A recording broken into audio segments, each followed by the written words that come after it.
eu sou Donizete Tokarski, consultor em bioeconomia. Estamos aqui no programa Energia Agro e mais uma vez com uma importante personalidade do setor. Hoje vamos discutir sobre produção de proteínas. E o nosso convidado de hoje é uma pessoa que está há mais de 30 anos nesse mercado. Estou falando aqui de Marcelo Osório. Muito obrigado, Marcelo, por sua presença aqui para tratarmos desse importante assunto, vinculando sempre a produção do agro com energia. Obrigado por aceitar o convite. Obrigado, Donizete, a você, a todos. Uma honra estar aqui com vocês e poder dividir e mostrar um pouco da importância desse nosso setor, que é o de proteína animal, para o Brasil e para o mundo. Você é diretor de Relações Institucionais da BPA, Associação Brasileira de Proteína Animal. Qual que é o papel da BPA? Quem que ela representa? Qual que é o volume dessa representação dessa entidade tão importante? Donizete, vou fazer agora quase 7 anos, mais de 6 anos aí à frente dessa diretoria de Relações Institucionais da BPA. E a BPA basicamente representa todo o setor da avicultura, da suinocultura e da produção de ovos do Brasil. Então, digamos, é a maior entidade muito robusta, representa todas as agroindústrias e todas as empresas e entidades que estão relacionadas com o setor de produção de proteína animal. Então, aí a gente tem equipamentos, laboratórios, como eu disse, as entidades estaduais, enfim, a parte de genética. Então, nós temos mais de 140 associados hoje. E como é que está esse mercado no Brasil? Ele está pujante, ele está em aquecimento? A produção de proteína é extremamente importante para todos nós, né? Vamos falar primeiro do Brasil e depois a gente vai falar também sobre a exportação desse importante mercado que nós temos. Perfeito, Donizete. Como você bem disse, é motivo de orgulho para o Brasil. O Brasil hoje ele vem numa toada de crescimento na produção de aves, por exemplo, que já ultrapassa 15 milhões de toneladas por ano. E quando a gente fala, tem algum risco, porque é um setor muito exportador, mas eu sempre lembro que 65% da produção fica no Brasil, abastece o mercado doméstico, que o nosso consumo de proteína de frango também tem se elevado e hoje está na casa dos 46 quilos per capita. Mas a gente sempre defende que o Brasil tem uma vocação muito ímpar, muito especial para a produção de proteína animal, principalmente de aves e de suínos, que é o clima, que é a ração, né, os grãos, temos gente, nós temos terra, nós temos todos aqueles elementos que são cruciais para uma competitividade grande, que é o caso do Brasil, né? E a área de suínos, como é que anda? A área de suínos também. O Brasil hoje é o 4º maior produtor de carne suína do mundo e o 4º maior exportador, mas vem numa toada crescente também. O ano agora de 2025, a gente espera bater quase 1,5 milhão de toneladas de exportação. Lembrando que há 4 anos atrás a gente exportava 1 milhão de toneladas. Então, o Brasil vem numa toada de crescimento muito grande. É óbvio que no suíno nós temos um grande desafio que é ainda aumentar o consumo interno. Hoje está na casa de 18,5 kg per capita, quase 19, mas se nós compararmos com outros países desenvolvidos, é muito baixo. Então o Brasil tem um enorme potencial aí para aumentar esse consumo e a carne suína poder ser mais consumida e entrar no nosso dia a dia. No meu já está, certamente no seu também, e o telespectador cada vez mais, né, vai se inteirando e sabendo dos benefícios e da saudabilidade que tem a carne suína. Do ponto de vista daqueles problemas que tivemos recentemente, já foram sanados, gripe aviária, sim, etc. Bom tema. Eu acho que esse foi, sem dúvida nenhuma, um dos maiores desafios que o setor enfrentou nesses últimos anos, mas o Brasil mostrou que tem uma defesa sanitária robusta. O Brasil, sempre lembrando, no caso de aves, nós somos o 3º maior produtor mundial, mas o maior exportador mundial. Então, hoje o mundo depende muito da nossa carne e da nossa proteína. E o Brasil foi o último dos países, Donizete, dos grandes produtores, que teve um caso de gripe aviária nas suas granjas comerciais. Isso foi dia 15 agora do mês de maio, e nós conseguimos superar muito bem esse desafio, mostrando que foi um caso isolado. O Brasil já está livre novamente e agora faltam alguns poucos países ainda reconhecerem, mas a normalidade está sendo restabelecida. Essa capacidade produtiva do Brasil transforma o Brasil no país onde tem a proteína mais barata do mundo? Eu não diria, eu acho assim, quando a gente fala, a gente tem realmente uma competitividade. Ela é hoje a mais barata, mas ela é também uma das melhores, porque todas as condições, como eu disse, o fato de você ter aqui o milho, você tem a soja, né? Você tem todas essas, o clima ideal, isso faz com que, de fato, a gente tenha as melhores condições para fazer, digamos, uma ótima produção, né? E certamente hoje a competitividade do Brasil é grande. Há desafios, a parte logística nos preocupa muito, a parte portuária nos preocupa muito, e agora a gente tem focado muito, por exemplo, na questão de ferrovias focadas para integração nacional, para a produção de proteína, e não só para escoar produto externo. Você está falando dos desafios, né? A infraestrutura é um desafio. Do ponto de vista legislativo, quais são os desafios? Do ponto de vista legislativo, eu diria que tem alguns, eu vou citar alguns. O ponto de vista, primeiro, todos aqueles temas relacionados às relações de trabalho, esse é um grande desafio, sem dúvida alguma, porque o Brasil precisa, e isso nós sempre chamamos a atenção, nós somos o setor que geramos emprego e renda. Se você pegar as 10 principais cidades do Brasil em desenvolvimento humano, IDH, nós temos 3 delas com frigoríficos, são cidades pequenas. Então a gente sempre diz, onde há frigorífico, onde há produção de proteína animal, há desenvolvimento humano, de renda, emprego. Agora, o que acontece? Alguns setores, às vezes, e aí a gente sabe que o governo tem, né, mas Ministério Público, a gente tem grandes desafios no sentido de não valorizarem tanto um setor que emprega muita gente, que gera riqueza para o Brasil e que é tão importante, como eu disse, não só para o Brasil, mas para o mundo também. Então, o grande desafio legislativo é a gente, digamos, ter as regras mais claras e o apoio. Por exemplo, trabalho em ambiente frio, você tem a pausa térmica, são temas importantes que o Brasil ficou para trás e precisa modernizar suas leis. Então, tema do ruído, são temas que estão no Senado e na Câmara e que a gente trabalha arduamente, convencendo os parlamentares e mostrando que isso é um avanço, isso é modernização.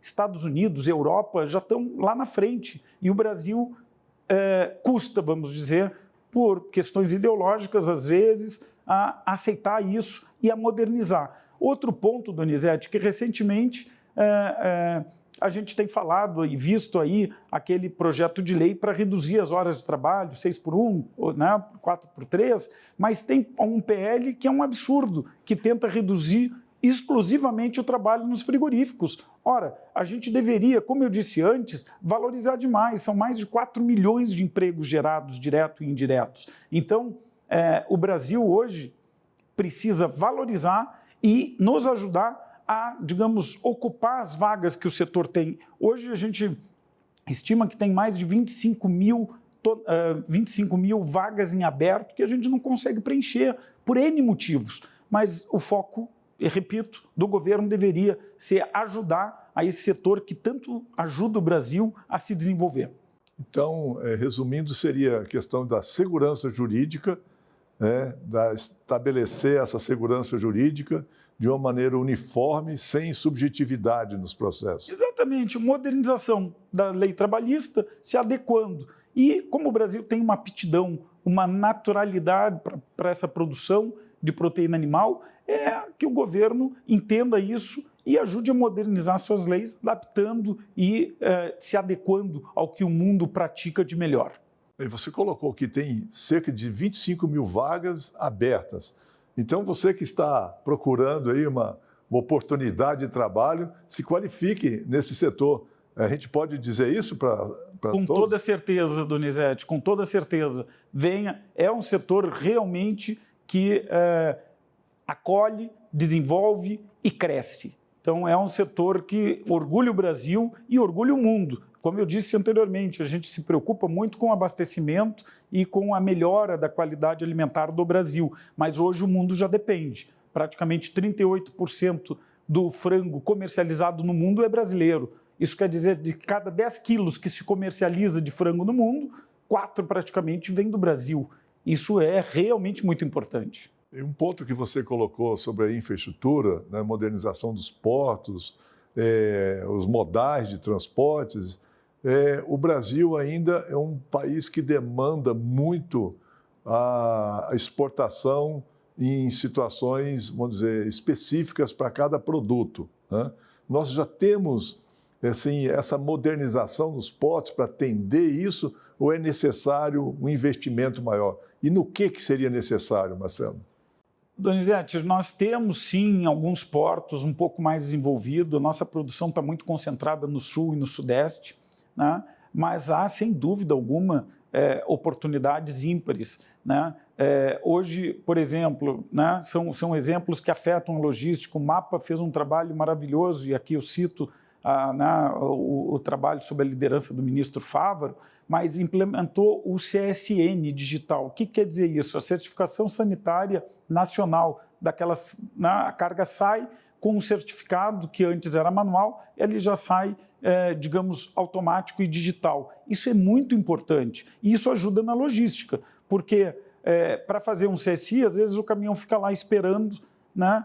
Às vezes 4 dias, 6 dias, esperando esse papel físico. Se for talvez digital, acelere muito. O MAPA está trabalhando fortemente para implementar também o CSI digital, né? O Certificado Sanitário Internacional. Mas voltando à tua pergunta, com relação aos nossos produtos, a gente trata de cargas congeladas, basicamente, que são exportadas para o mundo todo. Então, toda essa logística ela precisa ser, digamos, focada neste tipo de container, de caminhão, né, caminhão frigorífico, nos armazéns nos portos, para agilidade de carregar os navios. Então, todo esse processo, quanto mais ágil for, melhor é e mais, digamos, competitivo o nosso produto vai chegar no exterior. E do ponto de vista de licenciamento, como é que você vê, ainda tem muita burocracia para isso, as indústrias, os frigoríficos, etc., estão já operando isso com mais naturalidade? Não, o nosso caso tem operado muito bem e, como eu disse, é todo um processo que no Ministério da Agricultura se chama de SDA digital. Lembrando aqui aos nossos telespectadores que a SDA é a Secretaria de Defesa Agropecuária, é quem normatiza, quem regulariza todas as normas que regem aí sobre o nosso setor. O que acontece hoje? Hoje, para você já cadastrar um estabelecimento de produto de origem animal, você faz automático. Então, hoje é muito mais fácil, muito menos burocrático. E a tendência, por tudo que o MAPA tem trabalhado, é desenvolver ainda mais os sistemas para que a gente tenha um ambiente muito mais digital e muito menos, digamos, burocrático. Muito bem, estamos conversando aqui com Marcelo Osório, que é um especialista na questão de produção de proteína no Brasil e um profundo conhecedor desse mercado externo. No bloco seguinte, nós vamos falar aqui também sobre a integração de produção de proteínas e biocombustíveis. Como que anda isso? Então fique conosco, até já.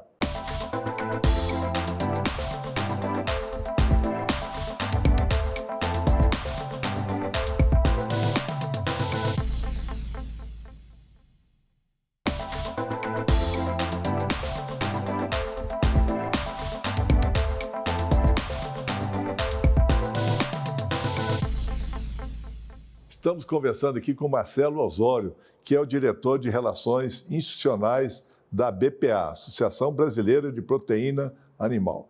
Marcelo, hoje a produção de alimentos concorre com a produção de biocombustíveis, na sua leitura? De maneira alguma. Elas são importantíssimas e são complementares. O que acontece, né?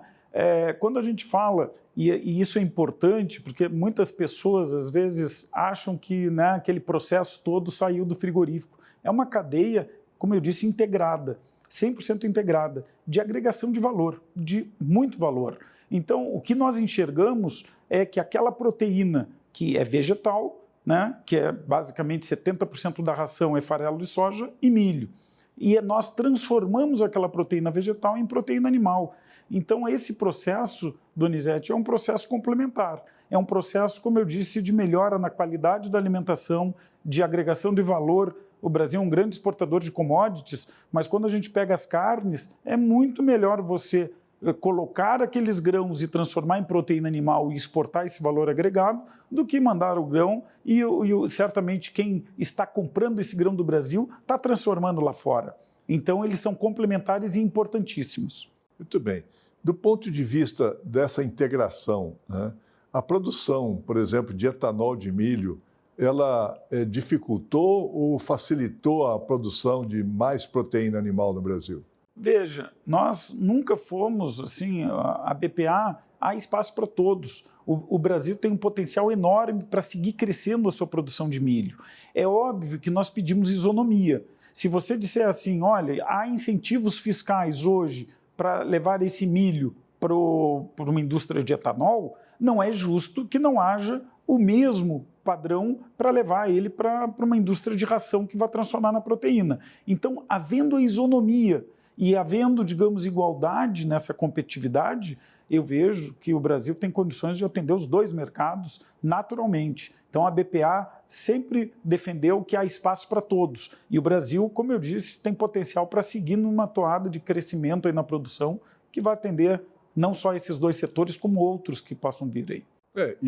Na produção do etanol de milho tem o DDG também, que é extremamente importante para esse processo de produção animal, não é isso? Verdade. O DDG, eu te confesso que as nossas indústrias ainda estão aprendendo, tentando, né, entender os prós e os contras. Ele tem uma proteína um pouquinho mais baixa do que o farelo, mas é uma questão de aprendizado, né? Mercados que já têm esse know-how usam. Então, certamente o Brasil vai tirar o melhor disso e como você bem colocou, quando você produz esse etanol, você tira aquela proteína, tira aquele DDG, que também pode ser muito útil, não só para o nosso setor, mas para outros setores de ração. E no ponto de vista da produção de biodiesel, como que você vê essa competição, que alguns dizem que tem, né, que você já disse que não existe, que na produção de biodiesel, quanto mais se esmaga a soja aqui no Brasil, mais se produz farelo, né? O óleo pode ser destinado tanto ao uso alimentar quanto à produção de biocombustível. No caso do uso alimentar, a gente já está no limite e cada vez mais a população usando menos. E se não esmagar a soja, não tem o farelo para produzir a ração, não é verdade? Excelente ponto. E como eu disse, o farelo de soja ele é uma fonte de proteína vegetal muito qualificada, né? Então você tem ali 45% de proteína e isso agrega muito na produção de ração. Então, como eu vejo esse sistema 100% integrado, quanto mais nós esmagarmos e mais gerar, é óbvio que você precisa ter também um incentivo para que a indústria de proteína animal possa absorver esse volume adicional e possa seguir nessa mesma toada. São complementares. Além disso, eu diria o seguinte, a nossa indústria termina gerando depois os seus subprodutos de toda a produção, né? Que aí nós temos a Associação Brasileira de Reciclagem Animal, que basicamente absorve todas aquelas empresas que cuidam desse lixo, digamos assim, orgânico, né? O resíduo. Então, o resíduo orgânico, que é importantíssimo e que mostra uma vez mais que está ligado, digamos, a compromissos de sustentabilidade, inclusive, porque senão esse resíduo seria um problema para a natureza. E nesse aspecto, parte do óleo de frango, por exemplo, a gente consome de novo na ração. Agora, boa parte também pode ir para o biodiesel. Exatamente esse assunto que vai ser discutido no dia 21 de agosto, que a BPA vai estar presente num evento na CNA, né? A produção de proteínas. Você acha que o Brasil pode crescer muito nesse campo da produção de proteínas? Eu acho que sim. Como eu disse, o Brasil tem uma aptidão. O Brasil mostrou agora, passamos na nosso maior desafio da história da avicultura brasileira, que foi a gripe aviária em granja comercial, e nós mostramos que nós temos a biosseguridade digamos, implantada nas granjas, com um sistema de defesa animal muito robusto, né? Então, o Brasil mostrou, comparado de novo com o que o mundo tem, problemas na Ásia, problemas na Europa, problemas nos Estados Unidos, nós mostramos que sim, o Brasil é um porto seguro e o Brasil tem, como eu disse anteriormente, tem potencial para seguir crescendo, tem potencial para aumentar a sua participação nas exportações e tem potencial para aumentar o seu consumo interno, né? Então, a gente brincou muito quando o presidente Lula assumiu o governo e se falava muito em picanha, né, bovina e tal. Eu disse, por que não picanha suína? Por que não focar mais numa boa sobrecoxa grelhada, né? Então, o ovo que já faz parte e agora tem toda essa cultura fitness aí de academia, uma proteína que foi desmistificada e hoje está no nosso dia a dia, né? Eu mesmo como no mínimo 2 ovos dia e todos sabem quanto faz bem para a saúde. Eu tenho um filho atleta que come acho que 6 ou 7 ovos por dia. Então faz parte da dieta. Eu acho que o brasileiro precisaria valorizar. Nós temos a nossa aptidão para produzir e nós temos, digamos, nestas proteínas, uma ligação à saudabilidade enorme. São proteínas, são carnes mais magras, riquíssimas em proteína e que fazem muito bem para a saúde. Muito bem. A receita já, hein? A você que é fitness, anota. E você que está querendo ser, anote essa receita do Marcelo. Marcelo, vamos lá. O Brasil praticamente exporta a soja em grãos para um país, né? 80% vai para a China, né? Quando a gente exporta farelo e o óleo, a gente exporta para uma dezena de países, vamos chamar assim. E para quantos países que o Brasil exporta frango, carne suína e, no caso, aí também os ovos? Donizete, no caso dos ovos não são muito, né, países, e nós temos aí, o ovo vem ganhando mercado, mas nós exportamos, hoje as exportações na parte de ovos representam 1% da produção brasileira, portanto é pequena ainda, mas com enorme potencial. No caso de aves e suínos, nós exportamos para mais de 150 mercados. Então, são 150 países hoje que nós temos abertos, né, e que nos consomem, né, alguns mais, outros menos, mas eu quero citar e aqui mostrar para vocês como há um balanço muito equilibrado. Na carne de aves, por exemplo, nós temos muito equilibrado, entre os 4 primeiros são 2 países árabes, né, e 2 países asiáticos. Então, nós temos China e Japão, grandes clientes, e nós temos Emirados Árabes, Arábia Saudita, mas eu estou só citando aqui de forma muito equilibrada. Mas o que a gente sempre diz, no caso do Brasil, e no caso, aqui pegando o exemplo do frango, mas o suíno é igual, quanto mais nós abrimos os mercados lá fora, mais a gente otimiza a nossa produção. E aqui eu vou te dar um exemplo. O mercado asiático demanda algumas partes do frango que a gente não consome aqui no Brasil. Pé de frango é um bom exemplo. Pé de frango lá... deveríamos consumir, né? É riquíssimo em colágeno. Mas quando você for ver quanto paga o chinês hoje paga mais do que o peito de frango. Então, para nós aqui, a parte mais cara para o brasileiro é o coraçãozinho de frango. E o coração de frango em alguns países não é consumido. Aqui o nosso vizinho, a Argentina, ele não tem a cultura, né? Então, veja que há aspectos culturais que a gente precisa entender, compreender e participar. Marcelo, voltando aqui à nossa pauta, do ponto de vista institucional, quais são os grandes desafios? Você já colocou a questão da infraestrutura, a questão da legislação, do ponto de vista de normatização, do executivo, o que está ainda necessário a ser discutido? O Ministério da Agricultura está cumprindo toda a sua pauta? Como é que está esse processo? Donizete, muito bem colocado. A gente tem ainda, óbvio, que na medida que o setor vai crescendo, mas eu assim, de maneira muito objetiva, talvez hoje o nosso grande desafio está sendo muito bem conduzido. A gestão do ministro Favaro tem sido espetacular, né? A liderança dele com os secretários, e aqui eu vou citar alguns, mas o secretário de Defesa, Carlos Goulart, o secretário de Comércio e Relações Internacionais, Luiz Rua, e o secretário de Política Agrícola, Guilherme Campos, que são pessoas que entendem, que conhecem e que têm nos ajudado muito a desburocratizar e a, digamos, melhorar o que nos rege, né? Mas, voltando à tua questão do grande desafio hoje no mapa, e é prioridade para o ministro Fávaro, é a regulamentação da lei do autocontrole, que foi aprovada lá em dezembro de 22, entrou então em vigor em janeiro de 23, e que falta ainda algum, digamos assim, está muito bem avançado, né? Mas agora a gente está numa etapa praticamente final e o ministro Fávaro colocou isso como prioridade absoluta da sua gestão para entregar isso para o Brasil e para o nosso setor. Nova Indústria Brasil. O que a Nova Indústria Brasil tem refletido nesse campo da produção de proteínas? Eu não sei te dizer assim especificamente, né? Eu não tenho o detalhe do Nova Indústria Brasil, mas eu posso te afirmar que todos eu vou te dar um exemplo da Secretaria de Política Agrícola e agora recentemente no Plano Safra, um problema que nós tínhamos eram as linhas dedicadas ao nosso setor, o Inovagro e o Moderagro, que tem a ver com a modernização, né, das granjas e das nossas agroindústrias. Então, o que acontece quando de tudo isso que eu falei, da importância do Brasil se manter moderno, se manter atualizado e seguir crescendo, você precisa ter, digamos, investimentos robustos, não só nas agroindústrias, mas nas nossas granjas também, para que cada vez mais elas estejam blindadas de alguma sanidade animal que possa vir.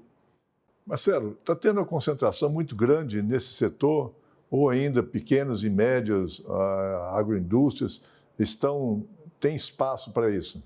Tem espaço, não há concentração, né? Claro que nós temos grandes players, o setor de proteína animal, ele, como é um setor que trabalha em escalas, hoje nós não temos pequenas empresas.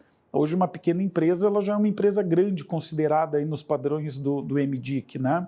Então, o que eu diria? As cooperativas têm sido também um grande exemplo. Se você for acompanhar nos últimos 4, 5 anos, as cooperativas vêm crescendo de forma realmente espantosa.